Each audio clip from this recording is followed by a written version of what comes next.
Hey guys, it's Micah, and today I'll be telling you about the Resonators audio effect in Ableton Live. Now, the Resonator audio effect consists of 5 parallel resonators that superimpose a tonal character on the input source. To give you an example, I'll bypass the resonator and play the sine wave sample. And now I'm going to activate the resonator. So it takes your original input, the sine, and then it adds something to it. It doesn't actually change the original sample. Now this device consists of a filter in the beginning, a mode chooser, and 5 different resonators. They all are based on the same sound, but you can tweak them, and then at the end your width, gain, and dry wet. Now let's start with the filter. You can choose to either have it on or off. If it's on, you can choose between 4 different filter types: low pass, high pass, band pass, or notch. This frequency knob over here sets the cut-off frequency or the notch frequency. So at 250 Hz, if you have a low pass filter, it's only going to let frequencies under 250 Hz pass. And just so that you can hear how this filter affects your resonance,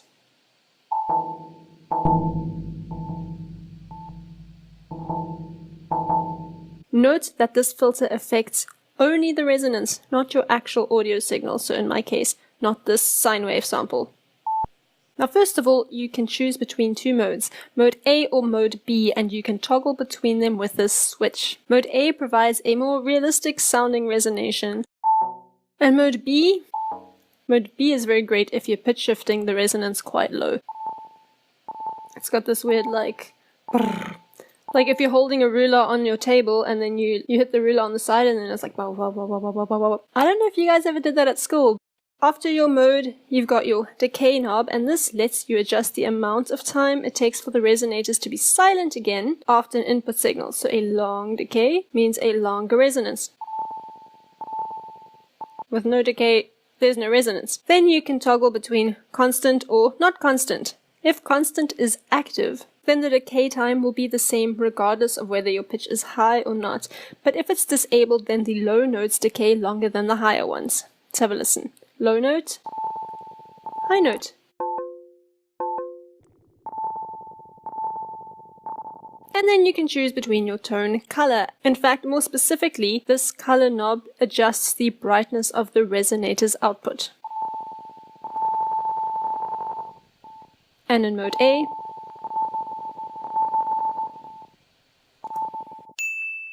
now we get to our 5 resonators. If you understand how one works, you'll understand how all 5 work, with the exception of this little fact. This first resonator, resonator 1, is fed with both the left and right input channels, while number 2 and number 4 are dedicated to the left channel only, and number 3 and number 5 are dedicated to your right channel.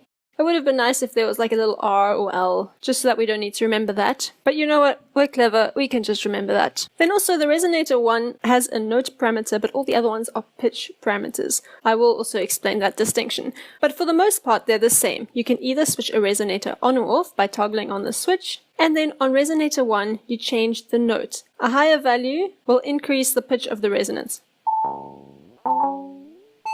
Now, even if your first resonator is off, this note parameter still works. It is grayed out, but it's not supposed to be. Changing it still changes the note. Then underneath note, you've got your fine tuning or your detune, and this will change your pitch in cents. So it'll slightly sharpen or flatten the fundamental note parameter here, and at the bottom you've got your gain, which increases or decreases the gain / amplitude of your resonance. Now you've got the same for 2, 3, 4, and 5, except that instead of note you have pitch. Now pitch is essentially note, except it'll detune your note. So, for instance, if my note is D1, as it is now, and my pitch is on 0 semitones, then I'm not changing anything. I'm transposing my original note by 0 semitones. If I put it up or down, I'm either transposing my original note, in this case D1, up semitones or down semitones. Now, if you're not hearing a pitch change, it's not the sine wave, my original audio clip, that's being pitch shifted, it's the resonance, it's the tail of the note.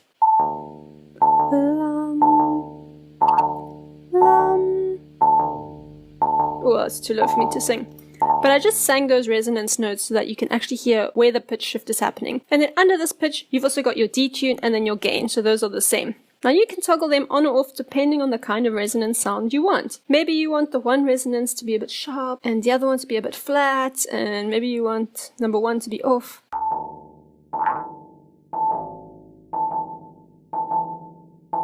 And just like that, you can begin to shape the resonance. Then at the end, you've got your width control, which spreads the wet signal across the stereo spectrum.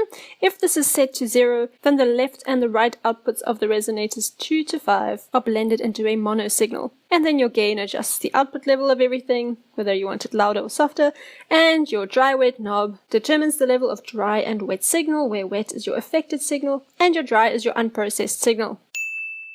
And that is the resonator. I find that sometimes with these audio effects, for instance this one and Corpus, if you haven't checked that one out, you can do so in this iCard over there. They look quite scary initially, but once you just get your head around them, just spend like 5 to 10 minutes or even less on them and you'll actually understand what they do, and then you can begin to think and find creative ways of using them. Talking about using this in creative ways, I want to hear from you what you guys use this resonator for. I could give you some general suggestions on when might be a good time to use it. For instance, if you want a sound that shouldn't have a tail, then I don't suggest you use the resonator because it literally adds a resonance, a tail, to your audio. But if you want to enhance the character of something, say for instance some strings, some pizzicato strings, and you want to give them a bit of a funky electronic-ish feel, or a bit of a spacey feel, then I'd suggest you put a resonator on it. Or if you're working on electronic music and you want to give your synth some unrelated harmonic material, this is a great way to do it. You can thicken out the frequency spectrum with the resonator, and you could put it before or after a reverb to change the space. So that's it for the resonators. Thanks for watching. I am making videos like this throughout the whole entire Ableton manual, so if you're into that, please hit subscribe and you can check out my playlists. And